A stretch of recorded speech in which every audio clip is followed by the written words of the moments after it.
성령 하나님, 이 시간도 우리를 감동하여 주시고 우리에게 필요한 말씀으로 채워 주옵소서.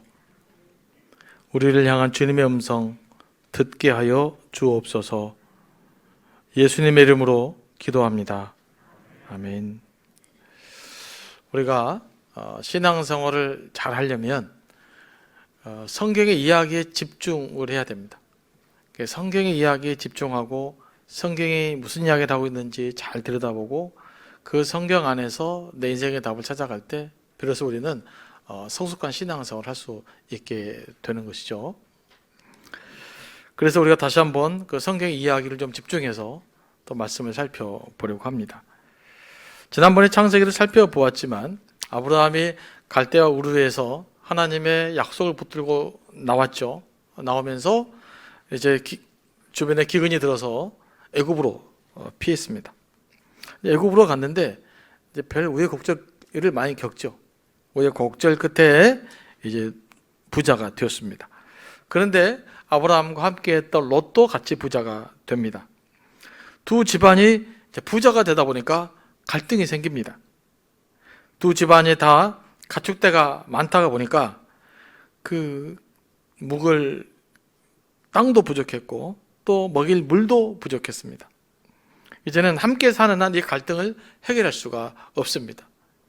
함께 나눌 땅이 좁으니까 좁은 데서 많이 살면 당연히 갈등이 일어나죠. 이 문제를 해결하기 위해서 아브라함이 롯과 서로 갈라지기로 합니다. 아브라함이 먼저 롯에게 선택권을 주었는데 롯이 선택해서 떠난 곳이 바로 목초지가 풍성한 소돔 땅이었어요. 롯에게는 그 땅이 에덴 동산처럼 보였죠.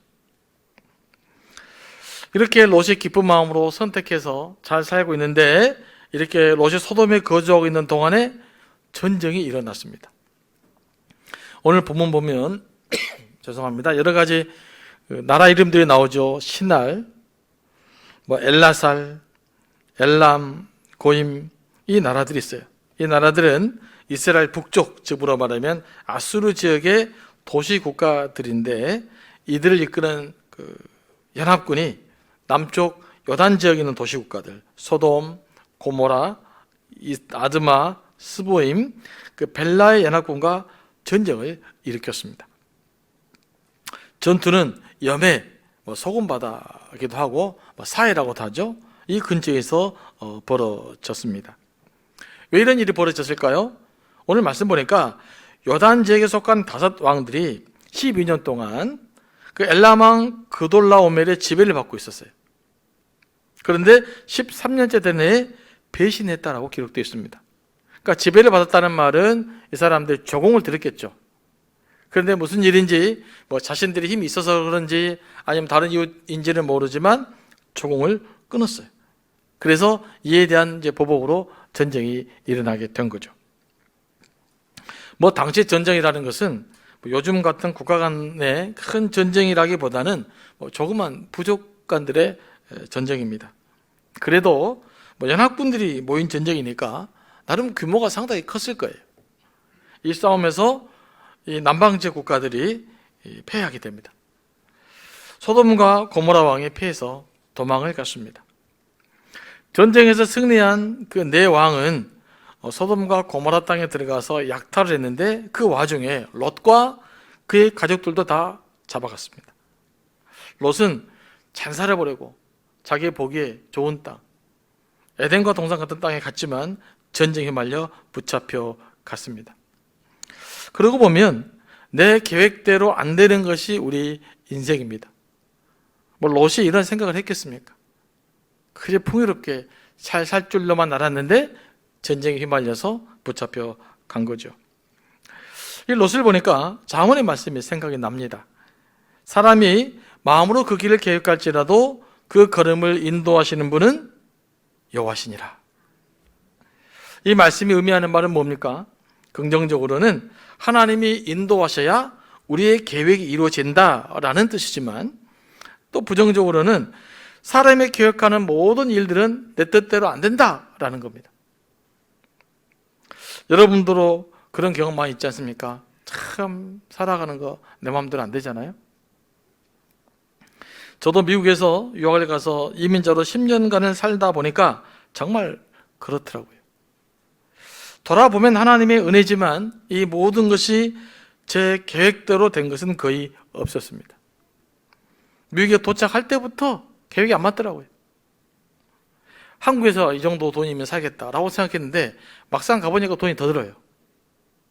그것부터 계획이 잘 안 맞고요. 차도 누가 한 7,000불이면 산다고 그랬더니 7,000불짜리 타기가 힘들었어요. 또 좀 더 비용이 더 들었습니다. 영어도 뭐 누가 한 3년만 살면 영어 잘한다고 해가지고 갔거든요. 근데 뭐 3년이 돼도 영어도 잘 안 들고 여러 가지 안 된 일들이 더 많았어요. 그리고 뭐 생각지도 못한 일들이 벌어지더라고요. 야, 미국에 괜히 갔다. 이런 후회가 들 만한 일들도 많이 생겼습니다. 그때 여실히 깨달았습니다. 정말 인생 내 마음대로 안 된다. 내 계획대로 되는 것 거의 없구나 라는 것들을 깨달았습니다. 여러분도 그렇죠? 여러분들의 계획한 대로 뭐 삶이 이루어진 거 별로 없지 않습니까? 뭔가 될 것 같은데 잘 안 된단 말이에요. 그럼 이렇게 내 마음대로 안 되는 세상을 어떻게 살아야겠습니까? 인생 내 마음대로 잘 안 되는데 막 우격다짐으로 내 마음대로 기어이 내가 원하는 것을 이루며 살아야겠습니까? 우리 생각 좀 내려놓고 우리 욕심 좀 내려놓고 또 안 되면 돌아갈 줄도 알고 그렇게 하나님의 뜻대로 하나님의 섭리를 기대하며 살아야 될 줄로 믿습니다. 욕심 부리지 말고 살아야 돼요. 특히 이익이 딱 들어올 때, 야, 여기 하면 뭐가 될 것 같아. 이럴 때 특별히 조심해야 됩니다. 롯이 선택한 것 같은 소돔 같은 곳일 수가 있어요. 소돔에서 도망 나온 사람이 아브라함에게 롯이 사로잡혀 갔다는 소식을 전해줍니다. 이 소식을 들은 그 아브라함이 어떻게 반응합니까? 아이 자식, 지 좋은 땅 찾아가더니 내가 그럴 줄 알았다. 그러지 않았습니다. 아이고 어쩐데 이렇게 안타까워만 하고 있지도 않았습니다. 롯은 즉각 행동했습니다. 훈련이 잘 된 사람 318명을 소집해서 롯을 구하러 갑니다. 오늘 본문 13절을 보면 아브라함은 그 아모리 족속 마므레 형제와 관련을 맺었죠. 그리고 그 형제들과 동맹한 상태였습니다. 그러므로 그들은 아브라함이 싸우러 나갈 때 함께 동참해야 되는 거예요. 당시 룰이 그래요. 동맹을 맺으면 전쟁을 할 때 같이 나가는 겁니다. 그러니까 이 아브라함과 함께 했던 318명은 아브라함의 식소들만이 아니라 아브라함과 동맹한 사람들 집에서 훈련이 잘 된 사람들로 나름대로 특공대를 뽑은 것입니다. 이스라엘의 북쪽 단까지 쫓아가서 롯과 이제 그의 가족을 구해오죠. 그리고 엘라망 그돌라오메가 소돔에서 약탈해 간 것을 다 찾아옵니다. 아브라함이 있는 곳에서 단까지는 약 190km 정도 돼요. 좀 넘는다고 그래요. 그리고 단에서 호박까지는 약 80km 정도가 된다고 그럽니다. 제가 우리나라 지도를 보고 계산해 보니까 대략 순천에서 출발해 가지고 수원까지 아마 쫓아간 것 같아요. 하루 이틀 쫓아간 건 아니었겠죠. 1차로 단까지 쫓아가서 밤에 기습작전을 감행해서 그들을 쳐 부수고 그게 롯이 없어요. 그러니까 또 호박까지 쫓아가서 롯과 그의 가족을 구해옵니다. 뿐만 아니라 그들이 약탈해 간 모든 것을 찾아옵니다. 그러면 그 전쟁 일어난 지역과 지금 아브라함이 롯을 구하러 갔다 왔던 지역을 지도로 한번 보겠습니다. 지도로. 예, 여기 바다가 있죠. 호수 같은 거, 저게 사해, 뭐 염해, 그건 이제 밑에 시띵 골짜기인데 저기서 이제 전투가 벌어졌습니다. 전투가 벌어져서 이제 그 소돔왕과 고모라 쪽 왕이 완전히 패배하게 되고 이 사람들 잡아서 저 위에 있는 곳이 있죠. 단. 그 다음에 그 위에 있는 데까지 롯을 데리고 갔어요. 그러면 그 가운데 있는 별 같은 점 있죠. 그가 지금 아브라함이 살고 있는 곳이었어요. 아브라함이 살고 있는 곳에서 이제 롯이 잡혀갔던 소식을 듣고 아브라함이 318명을 데리고 약 270, 80km가 되는 곳까지 가서 이제 전쟁을 해서 승리하고 롯을 데리고 온 것이죠. 자, 오늘 본문 보면 아브라함이 참 멋있어요. 그렇죠? 참 멋있습니다. 그런데 여러분, 오늘 본문만 아브라함이 멋있습니다. 다음 본문은 별로 안 멋있어요. 또 그 모습이 그 모습입니다. 이집트에서는 그렇게 비굴하고 나약했던 아브라함이 이번에는 아주 그냥 용맹한 장수처럼 움직여서 롯과 그의 가족을 구해왔습니다. 아브라함의 행동이 감동을 주는 것은 그가 용감해서가 아니고 그가 싸움에서 승리했기 때문도 아닙니다. 사랑하는 가족을 구하기 위한 그의 마음 때문입니다. 아브라함의 용기는 롯을 구하고자 하는 열망 때문에 나온 것입니다. 아브라함의 용기는 사랑 때문에 나오는 거예요. 하지만 이 일은 단순히 궁율의 마음만을 가지고는 할 수 없는 일입니다. 자신의 목숨을 걸어야만 되는 것이었습니다. 한번 생각해 보십시오. 308명을 데려가서 그것도 270km, 80km 가서 더군다나 네 나라 연합군대와 싸워서 이길 수 있었겠어요? 상식적으로. 계산하면 답이 안 나온 거예요. 그러니까 계산했으면 못 가야 됩니다. 어찌 보면 무모한 일이잖아요. 그런데 왜 아브라함은 이런 일을 감행할 수 있었을까요? 롯을 구해야 한다는 그 열망, 롯을 구해야 한다는 사명감이 있었던 것입니다. 사람은요, 사랑의 마음이 있고 사명감이 있으면 용기가 생기고 없던 일도 하게 되고 자기 능력을 초월해서 일을 감당할 수 있게 되는 겁니다. 여러분도 에너지 있는 삶을 살려면 이 사명감이 있어야 돼요. 그럼 알아서 사라지는 거죠. 사실 롯이 조카지만 롯의 아버지가 아주 빨리 돌아갑니다. 자기 아버지보다 먼저 돌아가게 돼요. 그래서 그 롯을 누가 키웁니까? 아브라함이 키웠어요. 그런데 아브라함에게는 뭐가 없어요? 자식이 없었어요. 그러므로 아브라함에게 롯은 조카지만은 자식하던 존재였던 것이죠. 그래서 아브라함이 갈대아 우르 지역을 떠날 때 롯을 데리고 함께 떠났던 거예요. 이 롯을 위해 아브라함은 목숨을 걸고 나선 것입니다. 이것이 진정한 그 패밀리 정신입니다. 우리 새가족 이렇게 하잖아요. 우리가 이제 가족이라는 단어를 붙이는 것은 우리는 교회 안에서 한 가족이라는 의미잖아요. 그러면 우리 안에 이런 연대감이 있어야 돼요. 서로 사랑하는 공동체 안에서 이런 연대감과 이런 사랑과 이런 긍휼함이 우리에게 있어야 될 줄로 믿습니다. 우리 교우들 한 사람 한 사람 어려움과 고통을 만날 때 우리는 아브라함 같은 심정으로 그들을 바라보고 기도해야 될 줄로 믿습니다. 저는 아브라함의 마음에서 그 예수님의 마음을 읽습니다. 우리를 향한 예수님의 마음이 이런 거잖아요. 우리를 구원하기 위하여 이 땅에 오셔서 우리를 대신하여 죽으셨습니다. 십자가 사건은 우리를 살리기 위하여 하나님 자신이 죽은 것 아닙니까? 예수님이 우리의 목숨을 건 거잖아요. 롯을 향한 아브라함의 마음은 우리를 향한 예수님의 마음입니다. 한번 상상을 해보시기 바랍니다. 아브라함이 얼마나 급한 마음으로 318명의 특공대를 조직해서 롯을 쫓아가겠어요. 그리고 구하기 위해서. 이런 심정으로 하나님께서 예수님을 보내시고 예수님께서 이 땅에 오셔서 우리를 구원하신 것입니다. 그래서 우리는 이 사건을 묵상하마다 아브라함처럼 우리에게 다가오시는 그런 하나님의 사랑을 여러분들이 발견하면 좋겠습니다. 그 사랑을 좀 깨달아 여러분 삶을 세워가기를 원합니다. 아무리 아브라함이 롯에 대한 긍휼의 마음을 가지고 용감한 마음으로 떠났을지라도 네개 부족의 연합군은 상당히 많은 대군인데 그들과 싸워 이기는 것은 현실적으로 불가능한 일입니다. 그런데 어떻게 해서 아브라함이 승리할 수 있었을까요? 객관적인 전략으로는 게임이 안 되는 건데 어떻게 해서 아브라함이 승리할 수 있었을까요? 하나님이 개입하셨기 때문에 승리할 수 있었던 것입니다. 이 부분이 그 멜기세덱이 아브라함을 칭송하는 과정에 언급돼요. 아브라함의 승리를 주도하신 분은 바로 하나님이셨던 것이죠. 하나님이 함께 하시면 우리의 전략과 상관없이 우리의 연약함과 상관없이 승리할 수 있다는 겁니다. 이게 성경이 우리에게 선포하고 있는 거예요.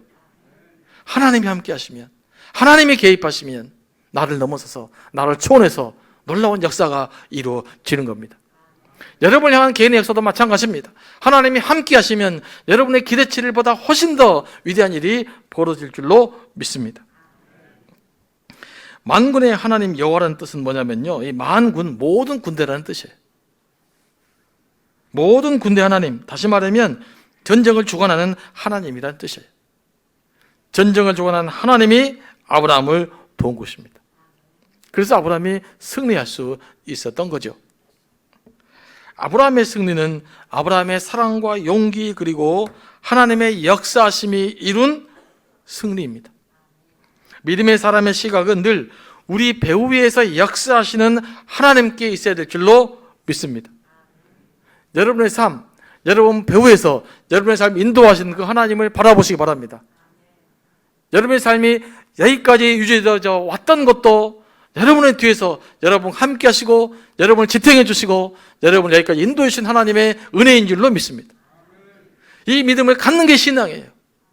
이 믿음이 있을 때 하나님의 역사가 우리 가운데서 일어나게 되는 것입니다.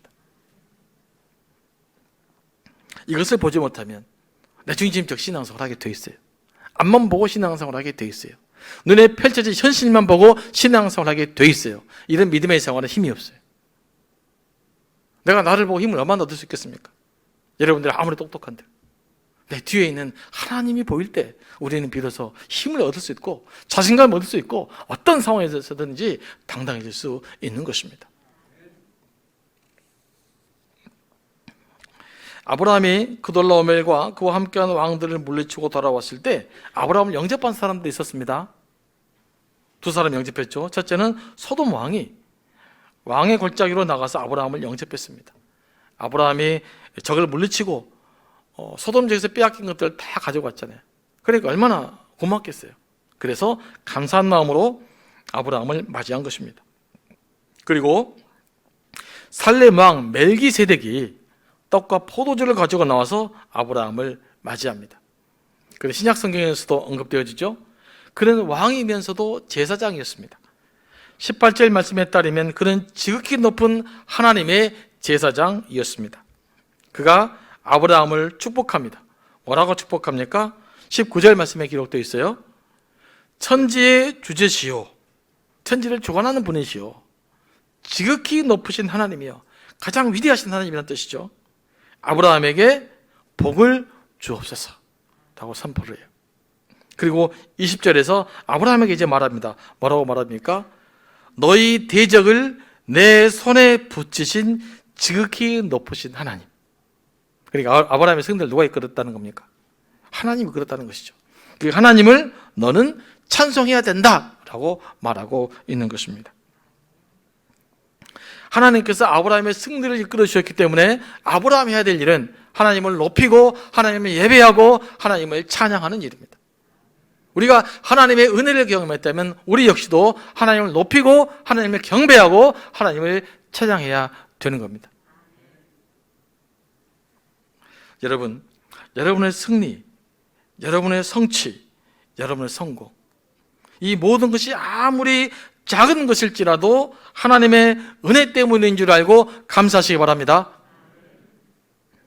여러분이 아무리 최선을 다했을지라도 그것을 성취하시는 분은 하나님이신 줄로 믿으시기 바랍니다. 이게 성경이 우리에게 요구하는 믿음입니다. 그런데 우리들은요, 대부분 그래요. 뭔가 큰 일이 이루어져야만 하나님 감사한 것 같아요. 막 사업이 대박을 터뜨린다든지, 그죠? 갑자기 그냥 뭐 로또가 당첨이 된다든지, 뭔가 그냥 특별하게 뭔가 잘 돼야만 그걸 하나님의 은혜라고 생각하는 것 같아요. 그런데 그러지 않습니다. 여러분, 이런 것은 그 어떤 것이 됐든지 아무리 사소하고 아무리 작은 것일지라도 그것에는 하나님께서 함께 하셨기 때문에 이룬 성취요, 역사요, 성공인 줄로 믿으시기 바랍니다. 그게 있었기 때문에 오늘 우리는 이 자리에 서 있을 수 있는 것입니다. 멜기세덱의 축복을 받은 아브라함이 한 일이 무엇입니까? 자기가 얻은 것의 10분의 1을 멜기세덱에게 주었습니다. 성경에 최초에 기록된 11조를 드리는 장면이죠. 하나님이 주신 은총에 대한 감사의 표현으로 드린 것입니다. 하나님 은혜에 대한 보답, 하나님의 은혜에 대한 감사는 마음에서 우러나와 물질로 하나님께 드려지는 것이죠. 아브라함이 드리는 11조는 복을 받기 위해 드리는 11조가 아니었습니다. 하나님의 은혜에 대한 감사함으로 드리는 거예요. 우리가 하나님께 11조를 드립니다마는 11조라는 복을 받겠지 라고 드리는 것은 어떤 의미에서 좀 덜 성성적이에요. 오늘 아브라함처럼 하나님이 내게 주신 모든 은혜, 지금까지 내 삶이 하나님의 것입니다, 내 물질도 하나님의 것입니다라는 신앙 고백, 그것을 12절을 통해서 하나님께 드려지는 것이죠. 그러므로 11조는 하나님이 모든 것의 주인이라는 신앙 고백 행위인 것이죠. 여러분, 아브라함 생각해 보시기 바랍니다. 아브라함의 승리도 전적으로 하나님이 주신 것이지 아브라함의 노력으로 승리한 것이 아니잖아요. 오늘 그렇게 말하잖아요. 모든 게 하나님의 은혜라면 거기에 대한 감사함으로 표현되어야 되는데 그게 11조였다는 것입니다. 우리도 이런 근본적인 11조의 정신이 회복되기를 원합니다. 소돔 왕도 아브라함에게 고마운 마음을 전하죠. 또 그래서 아브라함에게 뭐라고 이야기합니까? 너 너무 고맙다. 그래, 우리 백성만 나한테 보내고 전쟁에서 탈취한 물건은 다 네가 가져라. 이렇게 이제 소돔 왕이 나름대로 다 배려를 해요. 자기도 이제 뭐 어떻게 보면 숟가락 한 장 얻고 싶은 겁니다. 이때 아브라함이 뭐라고 말합니까? 제가 세 번역으로 읽어보겠습니다. 좀 더 명확하게 뜻을 알기 위해서요. 22절입니다. 하늘과 땅을 지으신 가장 높으신 주 하나님께 나의 손을 들어 맹세합니다. 그러니까 손을 들어 맹세하는 것은 예나 지금이나 기본적인 맹세 행위였던 것입니다. 그대의 것은 시루라기 하나나 신발끈 하나라도 가지지 않겠습니다. 그러므로 그대는 그대 덕분에 아브라함이 부자가 되었다고는 절대로 말할 수 없을 것입니다. 아브라함은 아무것도 가지지 않겠다고 말합니다. 소돔 왕 때문에 부자가 되었단 말은 듣지 않겠다는 것입니다. 그러면 아브라함이 롯을 구하러 가는 그 목적이 왜곡되는 거예요. 아브라함은 과거에 자기를 부유하게 하신 분이 하나님이셨고 앞으로도 자기를 부유하게 하실 분이 오직 하나님이시라고 믿었어요. 그래서 고백한 거예요. 내 삶을 역사하시고 나를 부유하게 만드시고 나를 성공해 가게 만드신 분은 오직 하나님 한 분이다라는 신앙 고백을 지금 하고 있는 것입니다. 여러분도 그렇게 믿으십니까? 내 인생을 내 인생을 주도해 가시는 분은 하나님이라는 뜻에서 아브라함은 소돔 왕의 제안을 단호히 거부한 것입니다. 아브라함이 전쟁의 승리자였기 때문에 그 전리품을 가지는 것은 매우 당연한 것이었어요. 그럼에도 불구하고 그것을 거부한 것입니다. 자신의 권리를 포기한 거예요. 왜요? 물질에 대한 욕심이 순수한 그 정신, 순수한 목적을 왜곡시킬 수 있기 때문입니다. 아브라함은 철저히 처음 목적에 충실했습니다. 아브라함은 오직 롯을 구출하는 것에만 관심이 있었지 다른 것에는 관심이 없었습니다. 처음의 목적. 그것을 소돔 왕의 제안을 거절함으로써 명확하게 한 것입니다. 우리도 이 복음의 순수성이 훼손당하지 않도록 이 물질 문제를 비롯해서요, 일하는 방식까지 신경을 써야 돼요. 우리 그리스도인들이 혹시 과한 것은 없는지, 혹시 오해받을 만한 소질이 없는지 체크해야 돼요. 이런 것을 잘해야 성숙한 것입니다. 제가 보기에 우리 한국교회가 부족했던 것이 이거예요. 큰 대의 명분이 있는데 그럼 어떻게 할 거냐? 사랑하자! 그런데 디테일하게 들어가면 사랑을 안 해요. 이웃을 돕자! 그런데 디테일하게 가면 돕는 일이 없어요. 그러니까 우리가 여기서 문제가 생긴 겁니다. 아브라함은 자기 목적의 순수성을 지키기 위해서 이렇게 단호하게 결단하지 않습니까? 우리도 복음의 순수성을 지키기 위해서 때로는 내 삶을 좀 체크하고 좀 확인하고 그래야 돼요. 진정한 프로는 디테일에 있다고 그러지 않습니까? 앞으로 우리 한국교회도 여러분들도 이런 디테일한 데서 성숙한 모습으로 살아내야 될 줄로 믿습니다. 아브라함은 그렇다고 자신의 대의 명분만 생각하지 않았습니다. 24절을 세 번역으로 읽습니다. 나는 아무것도 가지지 않겠습니다. 다만 젊은이들이 먹은 것과 나와 함께 싸우러 나간 사람들, 곧 아넬과 에스골과 마므레에게로 돌아갈 목마는 따로 떼어 놓아서 그들이 저마다 제 몫을 가질 수 있게 하기를 바랍니다. 아브라함 자신은 명확한 목적의식이 있었잖아요. 그래서 소돔왕의 제안을 거절을 했어요. 그렇다고 아브라함과 함께한 다른 모든 사람들까지 자신의 생각을 강요하지 않았다는 것입니다. 굉장히 어려운 일을 아브라함이 해내고 있는 거예요. 사람은요, 내가 뭔가 좀 잘한다고 생각하잖아요. 내가 좀 어렵다고 생각하잖아요. 그럼 막무가내로 상대방을 강요하는 경향이 있어요. 자기처럼 안 하면 다 나쁜 사람인 줄 알아요. 이게 얼마나 우리 사회에 만연합니까? 나 같지 않으면 다 나쁜 사람입니까? 내가 좀 잘 살면 난 막 남들 함부로 비난해도 되는 거예요? 그렇지 않잖아요. 아브라함은 자기와 동맹에 싸우러 나온 사람들, 아넬, 에스골, 마므레 사람들은요, 아브라함과 동일한 목적의식을 가지고 있지 않았습니다. 그들은 동맹을 했기 때문에 따라 나온 사람들이에요. 그래서 이들에게 승리자가 전리품을 챙겨가는 것은 당연한 일이었습니다. 그래서 그들에게는 그들의 돌아갈 몫을 챙겨준 것입니다. 이게 이 두 이야기를 여러분 잘 들어야 됩니다. 얼마나 중요한 것인지 몰라요. 우리 사회에서나 우리 삶에 있어서요. 리더는 이 아브라함과 같은 맛이 있어야 돼요. 자신에게는 엄격해도 타인에게는 배려와 관용이 있지 않습니까? 이게 진정한 리더죠. 이런 면에서 아브라함은 탁월한 리더십을 가지고 있습니다. 그러나 많은 사람들 어떻습니까? 우리 사회의 문제는 무엇입니까? 많은 리더들이 저를 포함해서도 자기 자신에게는 관용적이면서도 타인에게는 엄격해요. 자기는 그냥 다 수용되면서도 남들 하는 꼴은 못 보잖아요. 이게 우리의 문제 아닙니까? 원래 이게 우리 현실의 우리의 모습 아닌가요? 이제는 이런 모습을 저는 극복해 내야 될 줄로 믿습니다.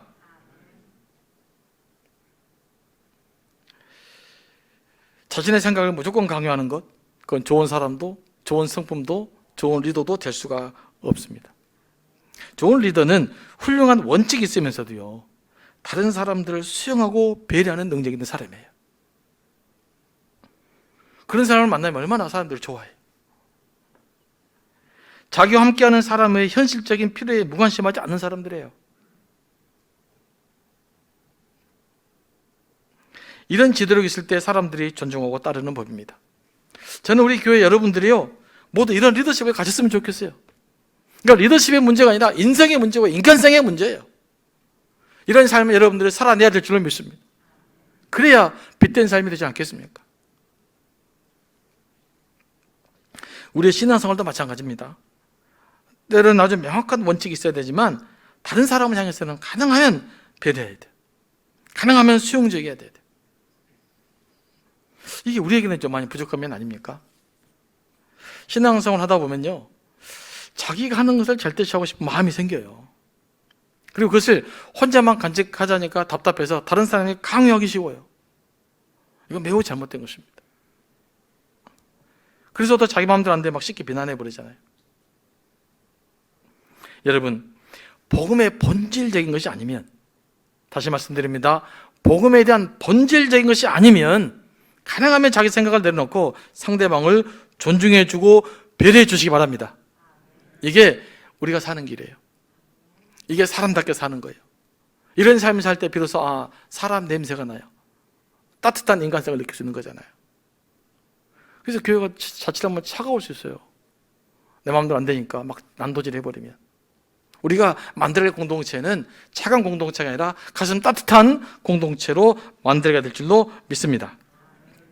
아브라함은 하나님의 일과 사람의 일, 하나님의 것과 사람의 것을 구분할 수 있는 분별력이 있었고 사람을 용납하고 수용할 수 있는 능력도 있었습니다.